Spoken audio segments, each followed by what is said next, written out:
Welcome back, everyone. India is one of the world's fastest expanding economies, but the country's infrastructure is antiquated and cannot handle the demands of an information technology-based economy. Now the government is hoping to build so-called smart cities to address that shortcoming.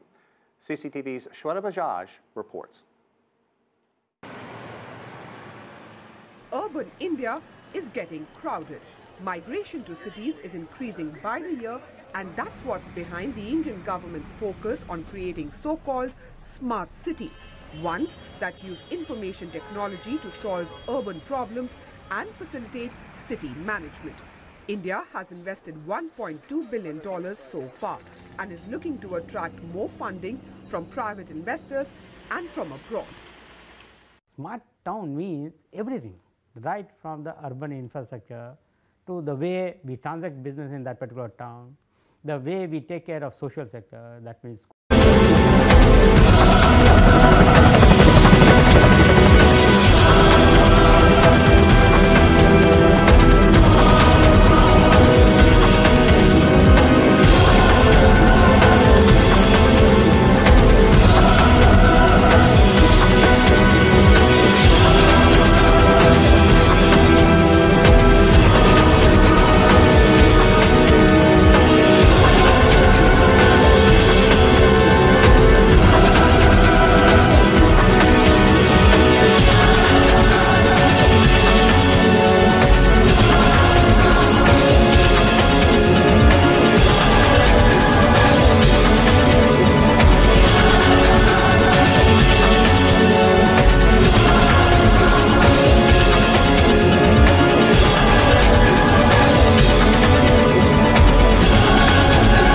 whether it was Chandigarh or whether it is Noida or others, do you take anything from a decade to 2 decades or even longer to develop?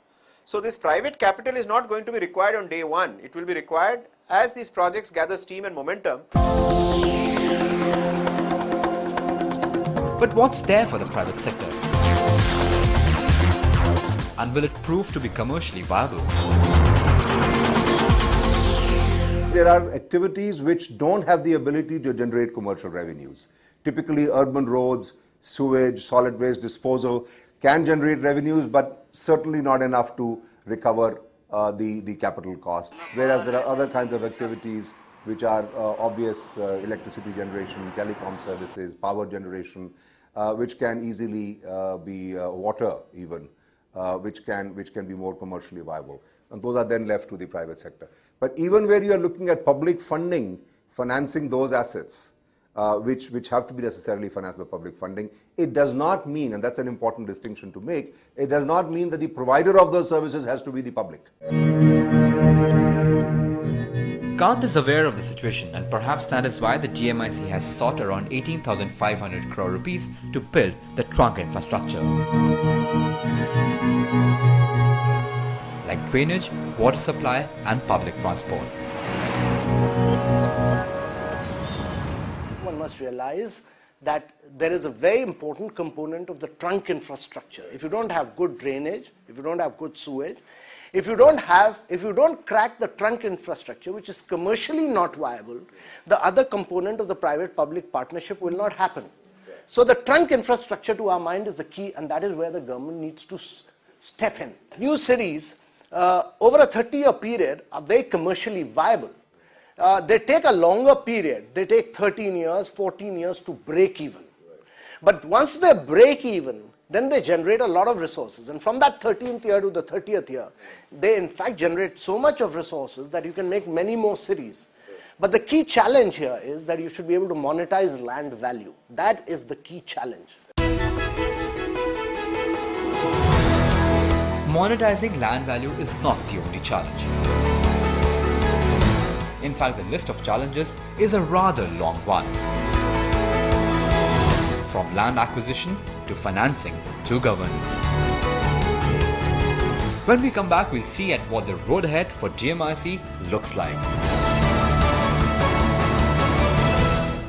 Braj Binani Group and Bloomberg UTV present Building India.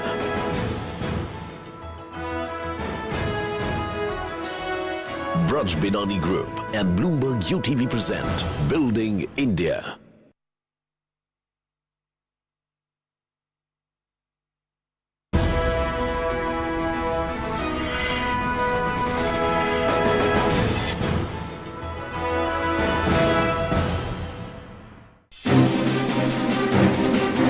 That is how the future cities of a country would look like. If the projections by the GMIC project are anything to go by. It is perhaps the most ambitious project since independence. From building mega industrial zones to building mega cities. The GMIC wants to give the country a complete facelift. But planning is one thing, and translating plans into reality is another. As Pradeep Singh, the Vice Chairman and Managing Director of IDFC project says, master plans are often more violated than being followed. Once again, Gujarat is going to act ahead of its times. Once again, it is going to create history. It is going to create the Special Investment Regions, or the SIRs, that will reshape India's industrial and economic base. It is going to set up the Dholera Special Investment Region. This very first SIR showcases the global vision and the big dream of Gujarat's Chief Minister, Shri Narendra Modi. The Dholera SIR is going to be developed in an area of more than 360 square kilometers. It will be developed as a global hub of economic activity, supported by world-class infrastructure, premium civic amenities, and centers of excellence. It will cater to both international and domestic markets. The SIR will have multiple business, financial, recreation. Through a smart wastewater system allows for 100% recyclability of domestic and industrial wastewater up to tertiary standards, and the smart stormwater management system saves, harvests and treats stormwater runoff, which ensures sustainability and creates a city water body to enhance quality of life. An integrated solid waste management facility is planned to handle all types of solid waste, like municipal solid waste, industrial solid waste, e-waste and biomedical waste, and will include waste-to-energy generation facility. Using technologies, this entire framework will be automated, making the process smarter and the city cleaner. A smart city needs to create and utilize smart power. To shape this vision into reality, Dholera will implement smart metering and monitoring to minimize losses and ensure a reliable power supply. Earning the smart tag, Dholera will focus on various forms of renewable